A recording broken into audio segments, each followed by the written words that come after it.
Movie की शुरुआत में प्रीस्कॉट एकेडमी एक गवर्नमेंट रन सीक्रेट इंस्टीट्यूशन को दिखाते हैं जो छोटे बच्चों को असासिस बनने की ट्रेनिंग देता है। इस ऑर्गेनाइजेशन का चीफ हार्डमैन इन बच्चों को 10 महीने की उम्र से यहाँ ले आता है और बिना किसी बाहरी दुनिया के कनेक्शन में इन्हें जिंदगी के बारे में सब कुछ सिखाता है। प्रीस्कॉट एकेडमी के इन्हीं छोटी बच्चों को किलिंग मशीन बनाने की ट्रेनिंग दी जाती है। अब जब 3 साल की उम्र में इन्हें इनकी हाइट से भी ज्यादा लंबी बंदूकों को चलाना सिखा दिया जाता है और 5 साल के होते ही इन्हें गाड़ी चलाना सिखा दिया जाता है और 1 साल में तो ये इतने माहिर हो जाते हैं कि एक कार चेज में भी शामिल हो सकते हैं। रोजाना ये लड़कियां तरह तरह की फाइटिंग स्किल्स पर काम करती हैं ताकि जब भी ये टीनेजर बने तो इन्हें खतरनाक मिशन पर इस्तेमाल किया जा सके और कोई इन पर शक भी न करे। हार्डमैन का सबसे जरूरी नियम ये है कि ये लड़कियां आपस में कोई रिश्ता न बनाए और इसी नियम के कारण लड़कियों के अनाथ होने के बाद भी इन्हें आपस में कोई मेल नहीं होता। इन लड़कियों को कोई काम नहीं दिया जाता, इन्हें इनके एजेंट नंबर से बुलाया जाता है। इस वक्त इनका बेस्ट स्टूडेंट नंबर 83 जो एक किलर की तरह शूट करती है और सबसे अच्छी फाइटर भी है, मगर इसे कोई रिश्ता न बनाने वाले नियम कभी समझ ही नहीं आता। एक दिन इन लड़कियों को एक डॉल में पेन घोंपने का काम दिया जाता है। जहाँ हर लड़की ये काम कर रही होती है तो वहाँ 83 उस डॉल को अपने गले से लगा लेती है। अब ये देखकर हार्डमैन उसे बाकी लड़कियों के लिए एक बुरा एग्जाम्पल बताता है और उस डॉल का सिर फाड़ देता है। नंबर 83 के अंदर इमोशंस का पहाड़ बन रहा होता है जो कभी भी फट सकता है। जैसे जैसे समय गुजरता है नंबर 83 बहुत ही अच्छी फाइटिंग स्किल्स के साथ एक टीनेजर बन जाती है। उसका सबसे बड़ा कॉम्पिटिटर नंबर 84 है जो हमेशा से ही हर चीज में सेकंड रही है। नंबर 84 उससे बहुत ही नफरत करती है और अगर वो लोग एक ही एजेंसी के लिए काम न कर रहे होते तो उसे मार भी सकती थी। नंबर 83 को सबसे पहले एक्टिवेट किया जाता है जिसका मतलब ये है कि वो पहली लड़की है जिसे किसी डेंजरस मिशन पर भेजा जाएगा। और ऐसे ही हर बार की तरह नंबर 84 इस बात से खुश नहीं होती, मगर उसके पास इस बात का विरोध करने का कोई अथॉरिटी भी नहीं होती। अब एक्टिवेट कर दिए जाने के बाद नंबर 83 मिशन पर जाती है और क्योंकि वो एक टीनेजर है उस पर कभी भी कोई शक नहीं करेगा। वो अपने सारे मिशन बड़े ही आसानी से कर लेती है और हार्डमैन इससे बहुत ही खुश हो जाता है, मगर आज भी उसे एक नॉर्मल जिंदगी जीने में बहुत इच्छा होती है जो वो कभी जी ही नहीं सकी। वो अपने किसी मिशन पर अपने टारगेट पर नजर ही रखी हुई थी कि तभी वो पास में एक टीनेजर पार्टी को देखती है। वो उन सभी को पार्टी एंजॉय करता देख ये रियलाइज करती है कि उसकी लाइफ नॉर्मल नहीं है। वो सोचने लगती है कि उसने अपनी जिंदगी का बहुत बड़ा पार्ट मिस कर दिया है और वो अब अपनी टीनेज लाइफ को बेकार नहीं जाने दे सकती। वो ये डिसाइड करती है कि मौका मिलते ही वो इस इंस्टीट्यूशन से भाग जाएगी, मगर ऐसे करने से पहले ये जानना होगा कि एक नॉर्मल लड़की कैसे होती है। अब वो टीनेज लड़कियों के बारे में जानने के लिए गर्ल्स प्रिंसेस डायरी और क्लूलेस जैसी मूवीज देखती है। जब भी वो अपने मिशन पर होती है तो वो कुछ मैगजीन्स भी खरीद लेती है जिसे वो चुपचाप से बोरिंग मीटिंग के वक्त पढ़ती है।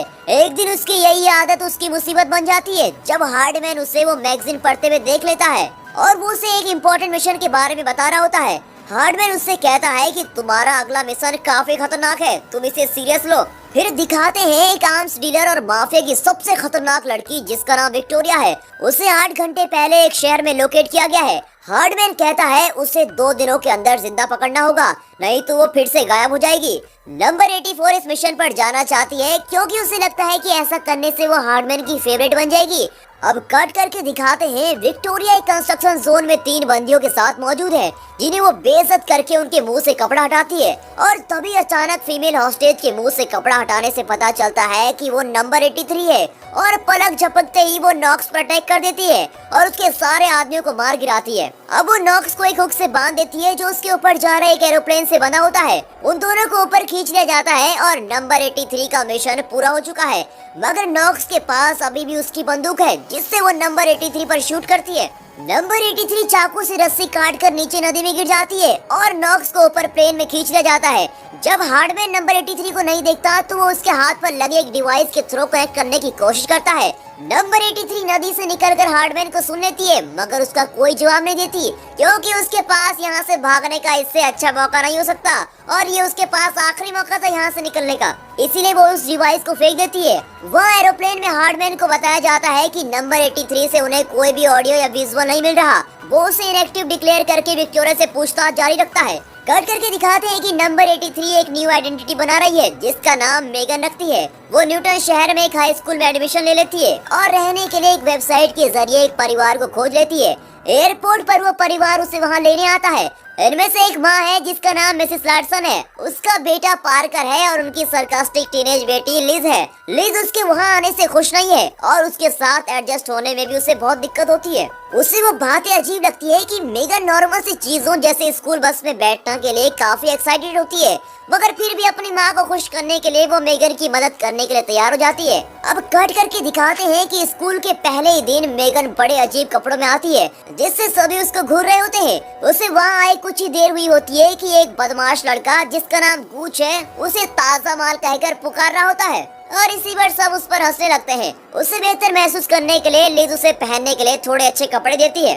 मॉर्निंग असेंबली में मेगन को एक फॉरेन एक्सचेंज स्टूडेंट होने के नाते बहुत कुछ बातें करनी थी। स्टेज पर जाने से पहले वो एक पढ़ाकू लड़के से मिलती है जिसका नाम रोजर है, जो स्कूल के बैंड के लिए ऑडियो वीडियोस मैनेज करता है, और बदले में उसने रोजर को उसकी देखी हुई मूवीज के अकॉर्डिंग नर्ड कहा। वो खुद को पूरे स्कूल के सामने इंट्रोड्यूस करती है, मगर सारे बच्चे उसे तरह तरह के नाम से पुकार रहे होते हैं और उसका बड़ा ही मजाक उड़ाते हैं। वो लोग उसे वापस कनाडा जाने को कहते हैं जहाँ से वो खुद आ गई थी, और अगर मैं भी मेगन होता तो बिल्कुल वही करता।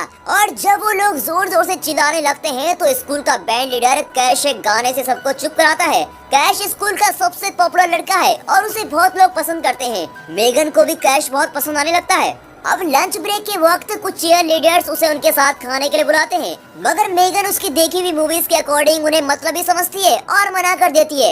वो बायोलॉजी क्लास में रोजर से फिर मिलती है और उससे दोस्ती कर लेती है। रोजर भी मेगन को पसंद करता है, पर मेगन तो बस कैश के बारे में सोच रही होती है और अगले दिन उसे कैश का लैब पार्टनर बना दिया जाता है।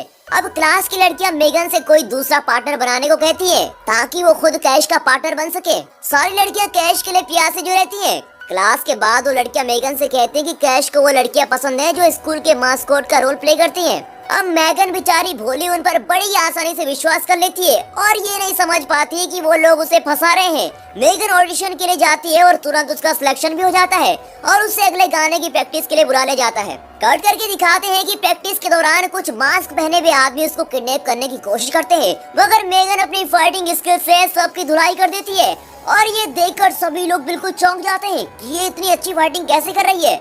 मेगन को लगता है कि वो लोग हार्डमैन के एजेंट होंगे, मगर वो तो बस स्कूल के दूसरे बच्चे होते हैं, बदमाश बच्चे जो बस परेशान करने आए थे। जब तक मेगन ये रियलाइज करती है, लोग उसका वीडियो बना लेते हैं और उसको तुरंत सोशल मीडिया पर अपलोड भी कर लेते हैं। अब मेगन ये सोचकर बहुत डर जाती है कि अगर ये वीडियो किसी ने देख लिया तो मुझे पहचान लेंगे। कट करके दिखाते हैं हार्डमैन प्रीस्कॉट एकेडमी में विक्टोरिया को इंटेरोगेट कर रहा होता है। विक्टोरिया उससे कहती है कि उसका इस तरह से छोटी बच्चियों का बचपन चुरा लेना बहुत ही गलत है, मगर हार्डमैन कहता है कि वो अच्छे काम के लिए वैसा कर रहा है। विक्टोरिया नंबर 84 में कुछ ज्यादा ही दिलचस्पी दिखाती है क्योंकि वो उसे वहाँ से भगाने के लिए इस्तेमाल करेगी।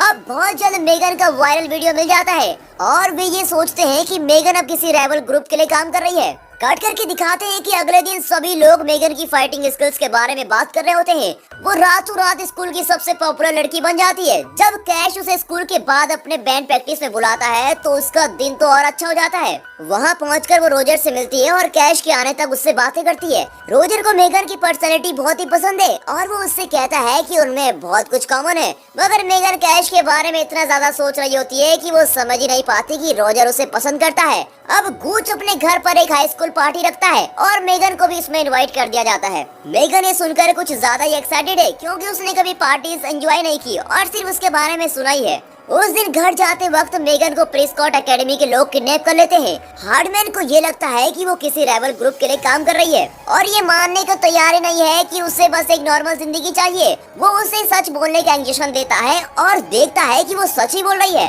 हार्डमैन को ऐसा लगता है कि मेगन की जिंदगी पर पूरा हक उसी का है क्योंकि मेगन को उसी ने सब कुछ सिखाया है। अब वो उसे 2 दिन में बेस लौटने के लिए बोलता है और फिर हार्डमैन के आदमी उसे घर के बाहर फेंक देते हैं ताकि ऐसा लगे कि वो बस नशे में है। अब मेगन रोजर से अगली बार मिलने पर उसे गूच की पार्टी में बुलाती है, मगर रोजर उस पार्टी में जाने से मना कर देता है क्योंकि उसके पापा पार्टीज को लेकर बहुत ही स्ट्रिक्ट हैं। अब मेगन कहती है कि रोजर के वहाँ होने से मुझे बहुत अच्छा लगता है क्योंकि पूरे स्कूल में बस रोजर ही उसका दोस्त है। उस रात मेगन लिज के साथ पार्टी में जाती है जिसे उसकी माँ ने जबरदस्ती उसे मेगन के साथ भेजा होता है। वहाँ वो नंबर 84 को देखती है और बिल्कुल चौंक जाती है, जो वहाँ हीथर नाम से आई भी होती है। उसे ऐसा लगता है कि हीथर को हार्डमैन ने उस पर नजर रखने के लिए भेजा है, मगर हीथर इस बात को ना तो मानती है और ना ही मना करती है। रोजर भी उस पार्टी में मेगन के लिए आता है, मगर उसे कैश को किस करता देखकर वो निराश हो जाता है। अब पार्टी के खत्म होने तक कैश उसे उसकी होमकमिंग डेट बनने के लिए कहता है। कट करके दिखाते हैं कि अगली सुबह हार्डमैन मेगन के स्कूल के बस ड्राइवर के भेष में आया होता है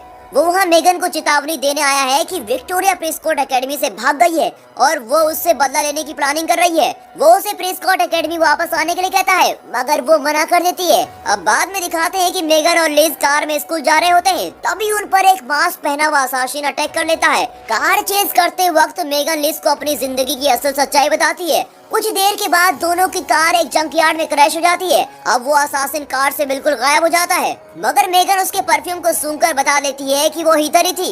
लिज कार क्रैश होने के बाद हॉस्पिटल में है, तभी मेगन वहाँ से चली जाना चाहती है, इससे पहले कि उसकी वजह से किसी और को चोट लगे, मगर लिज उससे कहती है कि ऐसा करना और भी गलत होगा। उस दिन से दोनों में अच्छी दोस्ती हो जाती है और मेगन लिज को अपनी एजेंट लाइफ के बारे में सब कुछ बता देती है। अब वो दोनों होमकमिंग के लिए एक साथ कपड़े पहन लेते हैं और एक दूसरे को तैयार भी करते हैं। लिज गूच के साथ होमकमिंग पार्टी में जाती है, जो पिछली पार्टी में लिज से मिलकर सुधर चुका है। अब बेचारी लिज को क्या पता कि गूच अभी भी पहले वाला बदमाश ही है।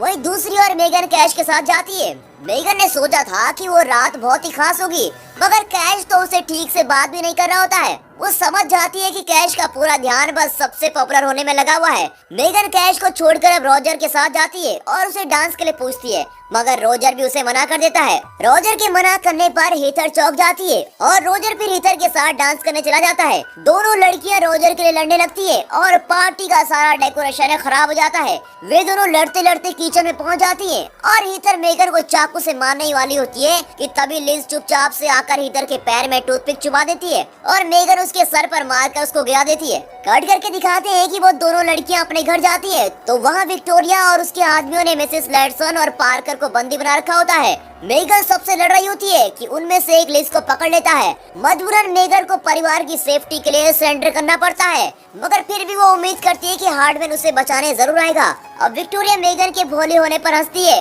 वो उसे बताती है कि ठीक उसी की तरह विक्टोरिया भी प्रेस्कॉट एकेडमी से भाग गई थी। वो मेगन को लड़ाई के लिए चैलेंज करती है और उससे आसानी से हरा देती है। तभी अचानक हार्डमैन अपने साथियों के साथ विक्टोरिया को पकड़ने के लिए और मेगन की मदद करने के लिए आता है। वो वहाँ घुसकर विक्टोरिया को बेहोश कर देता है और मेगन हार्डमैन को गले लगाकर उसका शुक्रिया करती है।